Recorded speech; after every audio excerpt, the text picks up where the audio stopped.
Je veux bien sûr remercier tout d'abord son Excellence, Monsieur l'ambassadeur du Rwanda, les ambassadeurs présents ici pour porter cette commémoration au niveau auquel elle se doit d'être. Je veux remercier les élus, mes amis, les maires du 3e arrondissement et du 13e arrondissement, cher Jérôme Koumé, qui accueille à présent ce lieu, et tu as beaucoup contribué pour que nous puissions nous retrouver ici. Et je veux bien sûr aussi saluer l'association, Monsieur le Président, cher Marcel, votre association Ibuka, qui a fait un travail considérable, qui nous permet aujourd'hui de venir ici, non seulement réclamer, mais proclamer une vérité qui doit être ce trait d'union. Et puis Jeanne, chère Jeanne, merci pour ce témoignage bouleversant d'une rescapée, une jeune femme qui se construit comme beaucoup d'autres, parce que 22 ans, c'est le temps qui nous sépare de cet acte terrible, niant même l'humanité qui a été commis au Rwanda, cet acte qui a été appelé, qui est appelé désormais un génocide contre les Tutsis. Les mots ont leur importance et la qualification de génocide est un élément essentiel dans non seulement la reconstruction de relations pacifiées au sein du Rwanda, entre le Rwanda et la France, mais je pense plus largement, la qualification de génocide est un élément qui touche, et vous l'avez dit, l'universel. Qualifier ce massacre des Tutsis au Rwanda de génocide, ça a nécessité beaucoup de travail, beaucoup de temps, beaucoup de mobilisation. Il y a eu beaucoup de pleurs, beaucoup de tristesse, d'impossibilité à mettre des mots sur ce qui se passait et à envisager l'avenir. Mais vous l'avez fait, cher Marcel, et à travers vous, toutes les femmes et les hommes qui ont décidé de porter ce combat. Je veux vous dire qu'aujourd'hui, nous nous inclinons devant vous et nous nous recueillons. Si vous n'aviez pas eu ce courage et cette force, peut-être que nous ne serions pas là, peut-être que cela aurait mis encore beaucoup plus de temps. Et puis, il y a des acteurs qui ont joué un très très grand rôle dans cette reconnaissance du génocide, et vous les avez cités avant moi, mais je veux le faire à mon tour. Je veux saluer le travail du mémorial de la Shoah, cher Jacques Fretsch. Merci, parce que il fallait aussi que celles et ceux qui ont travaillé sur les génocides du XXe siècle se penchent et disent, comme vous l'avez dit haut et fort, vous avez dit, il n'y a pas de concurrence des mémoires et des génocides. Il y a simplement des faits à qualifier, et ce qui s'est passé au Rwanda est un génocide. Vous l'avez fait avec également nos amis arméniens. Je veux les saluer, ils sont ici présents également, parce que le génocide des Arméniens a été le premier génocide du XXe siècle.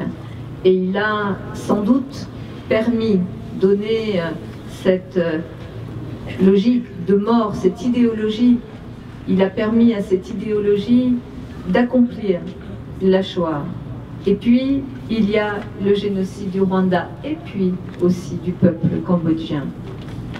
Je veux vous remercier parce qu'il fallait du courage, il fallait justement cette approche très universelle pour pouvoir également intégrer cette question du génocide des Tutsis au Rwanda, et vous l'avez fait, et cela a accéléré, je crois, ce travail vers la vérité, ce chemin vers la vérité.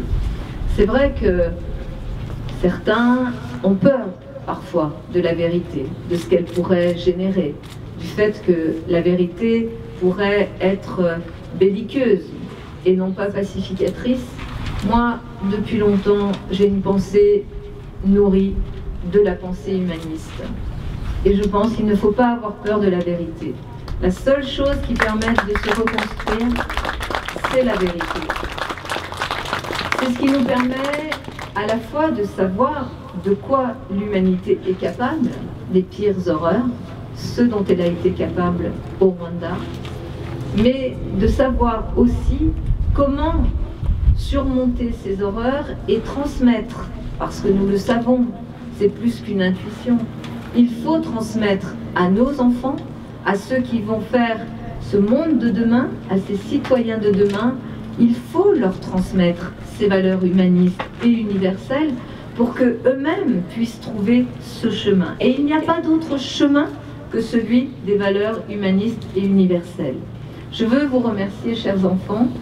C'est vraiment un honneur pour la maire de Paris que je suis, de savoir que dans nos écoles, ici, dans cette classe de CM1, CM2, dans ce 13e arrondissement, un 13e arrondissement à l'image de notre ville, mixte, construit avec toutes les influences du monde entier, avec toutes les origines, il y a une communauté de femmes et d'hommes, d'enfants, qui se sont penchés sur cette question du génocide du peuple Tutsi et qui ont mis les mots que vous avez mis sur cette horreur et qui nous apportent l'espoir à travers vos paroles. Et je veux moi aussi remercier bien sûr les adultes qui vous entourent, vos enseignants, vos éducateurs et vos parents, parce que c'est à travers des voix comme la vôtre et à travers aussi le sérieux de cette démarche, avec ce sérieux est indispensable,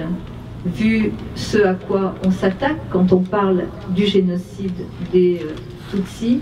Je veux vous remercier d'avoir mis ces mots et de nous avoir donné cette belle leçon aussi d'optimisme. Merci les enfants. La vérité et les valeurs humanistes, c'est le seul chemin praticable pour les humains que nous sommes. Il n'y en a pas d'autre. Parfois aujourd'hui, lorsqu'on dit cela, on nous dit « vous êtes des naïfs, vous êtes dans l'illusion et vous savez bien que c'est pas comme ça que ça peut marcher. » Alors comment ça pourrait marcher? Nous n'avons que des preuves du fait que ça ne peut pas marcher autrement. Parce que si on en arrive à des génocides, comme au Rwanda, si on en arrive à des horreurs comme une idéologie à l'œuvre qui vient s'attaquer dans nos villes, à la liberté d'expression, mais aussi à la jeunesse. Et je pense bien sûr aux attentats qui ont frappé Paris et qui ont frappé Bruxelles et qui ont frappé Bamako et qui ont frappé Grand Bassam et qui ont frappé Tunis et beaucoup d'autres villes. Bien sûr qu'il y a cette idéologie à l'œuvre de celles et ceux qui veulent nier notre humanité, qui veulent nier les valeurs et les armes qui sont celles de l'humanisme en nous renvoyant à la naïveté ou à quelque chose qui n'aurait pas place dans nos sociétés humaines. La meilleure des réponses est celle que nous apportons ici et au quotidien à travers le travail de chacune et de chacun d'entre nous et d'entre vous. La meilleure des réponses est de dire non, être humaniste, ce n'est pas être naïf, c'est être extrêmement pragmatique. C'est très pragmatique, on ne peut pas vivre autrement avec son voisin qu'en essayant d'être dans une intelligence de ce qu'il est, d'écouter sa différence, et puis d'avoir des règles qui nous permettent de vivre ensemble avec nos différences.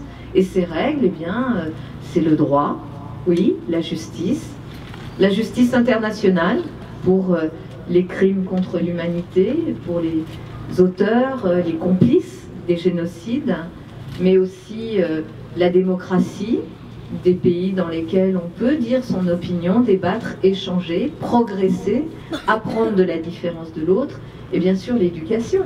L'éducation qui est à la base de tout pour pouvoir vivre, non pas dans la naïveté, mais avec ce qu'il y a de plus pragmatique pour toute société humaine, c'est-à-dire accepter que l'autre soit différent et de trouver avec lui la façon de vivre en bonne intelligence ensemble.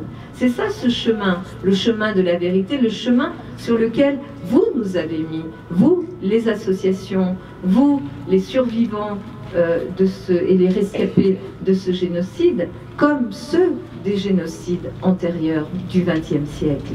Ce chemin-là est le seul que nous puissions emprunter. Et pourquoi Paris se doit, en tant que ville, d'être au rendez-vous de cette vérité? Je sais que c'est compliqué, je sais que certains trouvent que, voilà, ce n'est jamais le bon moment, le bon endroit et les bonnes paroles. Je sais tout ça. Mais pourquoi Paris ne peut pas rater ce rendez-vous avec la vérité? Parce que c'est ça l'âme de Paris. C'est comme ça que Paris s'est construite. C'est comme ça que Paris est devenue ce qu'elle est. À la fois une ville, une terre dans laquelle on vient chercher de la liberté, on vient chercher ses influences avec le monde entier, on vient chercher quelque chose qui relève de l'universel, qu'on le sache ou qu'on ne le sache pas, que ce soit conscient ou inconscient. Quand on s'approche de Paris et qu'on a ce rapport, qu'on y soit né ou qu'on y vienne, qu'on y plante ses racines ou que l'on passe et que l'on aime cette ville, eh bien, on vient se frotter à cet universel-là. Et se frotter à cet universel, ça vous transforme et ça vous oblige aussi à être très exigeant dans cette recherche de vérité et dans son affirmation. Et donc oui, Paris devait et doit être au rendez-vous. Elle l'est de la meilleure façon, avec sa jeunesse, avec ses enfants, avec son espace public, avec un jardin, avec les lieux. Paris, c'est cette ville où quand on se promène, on voit des noms inscrits et on se dit qui était cette personne. On se promène et on voit qu'il y a une information sur un immeuble et on se dit « Ah bon, cet événement s'est passé là. Ah bon, la prison de la Bastille était à cet endroit-là, sur la place de la Bastille. » Voilà, c'est une ville qui veut aussi laisser la trace, la marque dans son histoire et dans son quotidien des événements qui l'ont marqué. Et cet événement, ce génocide contre les Tutsis au Rwanda, est un événement qui nous a marqué.